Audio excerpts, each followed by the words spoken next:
संग काय सुद्धा कोण येत नाही. ज्यावेळेस मी हिच्यात तोंड नाही येत होतं ना की हिला आहे नाही बाप, त्यावेळेस मी हिला आलं विचारलं, सांगितलं किंवा हंदा म्हणलं आवसवरणाला आहे नाही बाप. मला तुला आवाज वाटत नाही होती माझ्या बारक्या बहिणी होती. ह्यांनी म्हणलं अगं आरुतुरू बोलणं योग्य नाही, तू कशी तिला डायरेक्ट आरुतुरू बोलणार. मी ह्यांना म्हणलं आवं तुम्ही पण आरुतुरू बोला, ती तुमच्या बारक्या बहिणीवणी आहे आणि ती दादा पण आपल्या म्हणजे माझ्या दयावणी भावानी माझ्या बारकी आहे. म्हणलं मला त्यांना असं बघितलं माझ्या भावाच द्या द्या. नमस्कार मित्रांनो, आपल्याकडे कोण आले बघा. आवाज तारा प्रवाह आली ती बघती. पण मी नाही इतक्या दिवस व्हिडिओ ना टाकण्याचं कारण विचारलं हिला. हिला विचारलं ही कुठे होती इतक्या दिवस, हिनं का व्हिडिओ टाकला, तर ही काय बोलली का, तिला तोंडात नाही आवाज आला का, नाही आला. पहिल्यांदा चालू केलं व्हिडिओ काढा. आज नाही दिवसातून चालू केलं. तिला मोबाईल आणून दिला, मोबाईल नव्हता मोबाईल दिला, व्हिडिओ काढत काढत काढत काय गुर्रा आलं कुणा डोक्यात, कुणी काय घातलं का काय झालं, व्हिडिओ डोक्यात घालतोय तुझ्या डोक्यात घालायला लय आहे ती गं.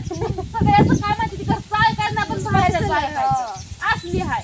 आमची भाऊजी म्हणते तुम्हाला तुम्ही तिला मोबाईल आणून दिला, तुम्हीच तिला मोबाईल आणून दिला. तिने मोबाईलचा काय तर उपयोग करायला पाहिजे होता, मग काहीच नाही. फायदा चालता पण हाताला घालवला.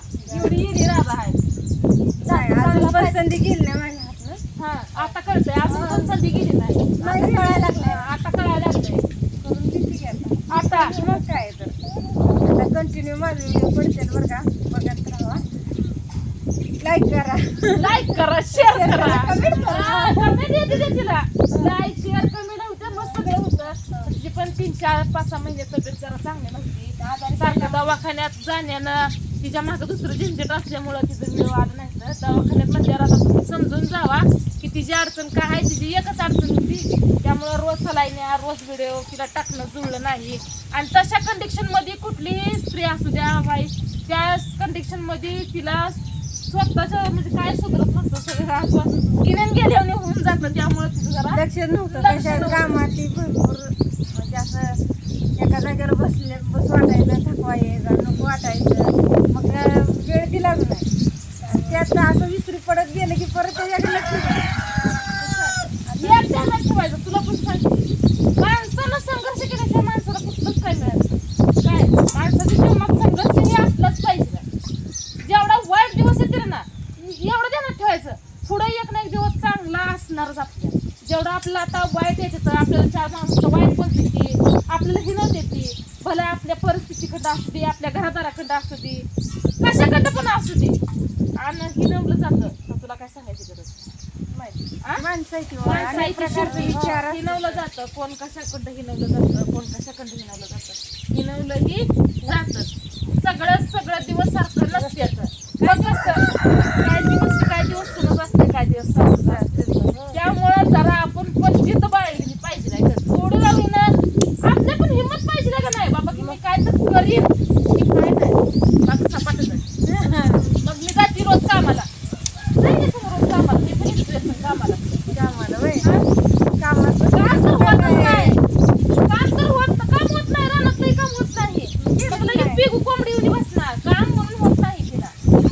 तू कशी दना काम करते, त्याचं काम होत नाही. चवळीचे शेंगून तर काम मी स्वप्नात सुद्धा बघितलं नाही, काम होत नाही. म्हणून माणसाला हमेशा संघर्ष ही जीवनात केला पाहिजे. आज दिवस वाईट आहे तर म्हणून थांबायचं नाही, कारण की त्या वाईट दिवसाच्या पुढं सुद्धा काय तर देवाना असं सोन्यासारखं पिवळा आपल्या पुढं असतंय. परत आपण तिथपर्यंत जायचं आपल्याच हिंमत पाहिजे नाही. खचून गेलं आणि कटाळ केलं ना मग काहीच जीवनात घडत नाही, होत पण नाही. एवढं विचार करायचं की बाबा मी सला पाडण्यापेक्षा 4 खोल्यात नंदनीत चांगल्या बांधते, मला गाडी एक चांगली घेत, एवढं तरी माणसानं स्वप्न बघावं. आणि माझी लेकरं चांगल्या शाळेत शिकली पाहिजे, एवढं तर प्रत्येक बाईनं स्वप्न बघितलं पाहिजे.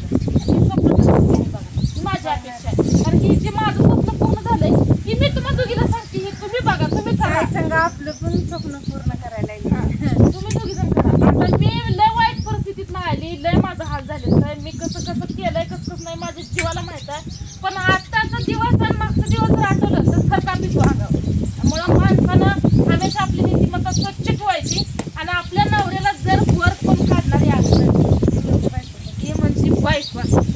नवऱ्याला जर हाताला जवळ जर वर काढणारी असेल ती शेजारची वाईट वास. त्यामुळे किती पण अडचण होती आपल्या नवऱ्याची साथ कधीच सोडायची नाही. भलं मग तिने शिवी दिली, मारून दिली, हाणून दिली, वाईट बोलली. पण या दुनियेत जर आपल्याला लक्ष देणारा, आपल्याला सांभाळणारा कोण असेल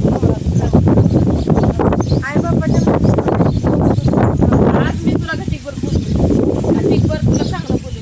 तुझ्या कोणाची आहे का नवराची? पण नाही बाप प्रत्येक लेकीला पाहिजे.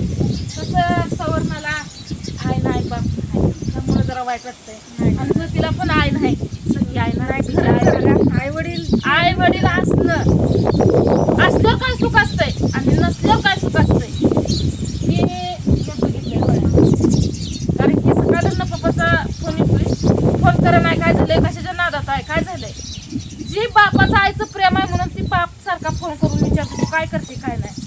जशी हिची आई बाप गेली ती जबाबदारी हिला फोन करून विचारतोय काळजी. पण सवर्णाचा जसं आई बाप गेली ती तसा तिला फोन करून विचारणार तिच्या नवरीशिवाय या दुनियात. मला तर आज कळलं ताईला आई वाईट वडील वाटतं तुला हे भय तुझ्या प्रत्येक सुखात दुःखात मी तुझ्या संग राहील. तुला कुठली पण अडचणी होते मला नुसतं एक फोन कर, ताई असं झालंय ग. तुझे ते संकट जर मी नाही सारलं तर माझं नाव दुसरं रडू नको. रडायला लागली, तिला वाईट वाटतंय. बहिणीनं ह्या दुनियातलं काय नाही सगळं करोडपती असलं तरी हेच ठेवून जातंय. फक्त माणसाला काय सगळं न्यायचंय. जे आपली माणसं आहेत ना त्या माणसाला जीवपाड जीव लावला पाहिजे, जीवपाड त्यांच्यावर प्रेम केलं पाहिजे, एकामेकाचं मन डोळ्याकडे बघून जाणलं पाहिजे. संग काय सुद्धा कोण येत नाही. ज्यावेळेस मी हिच्या तोंड नाही होतं ना की हिला आई नाही बाप, त्यावेळेस मी हिला आलं विचारलं, सांगितलं किंवा हांदा म्हणलं आवं सवर्णाला आई नाही बाप. मला तिला आवाज वाटत नाही होती माझ्या बारक्या बहिणी होती. ह्यांनी म्हणलं अगं आरुतुरू बोलणं योग्य नाही, तू कशी तिला डायरेक्ट आरुतुरू बोलणार. मी ह्यांना म्हणलं आवं तुम्ही पण आरुतुरू बोला, ती तुमच्या बारक्या बहिणीवणी आहे आणि ती दादा पण आपल्या म्हणजे माझ्या दयावणी भावानी माझ्या बारक्या आहे. म्हणलं मला त्यांना असं बघितलं माझ्या भावाच ध्यान होते, म्हणलं दयाच ध्यान होते, दहाच ध्यान होते. नाही अगं म्हणली ती नवरा बायको दोघंच्या दोघं जरा वेगळीच आहे ती. त्यांच्या मनात इतकं प्रेम आहे ना बहिणीनं, लय प्रेम आहे. अशी माणसं भेटायला नशीब लागतं. भेटू पुढल्या व्हिडिओमध्ये. आता जरा सवर्ण रडायला लागली, इमोशनल झाली, तिला जरा समजवते आता.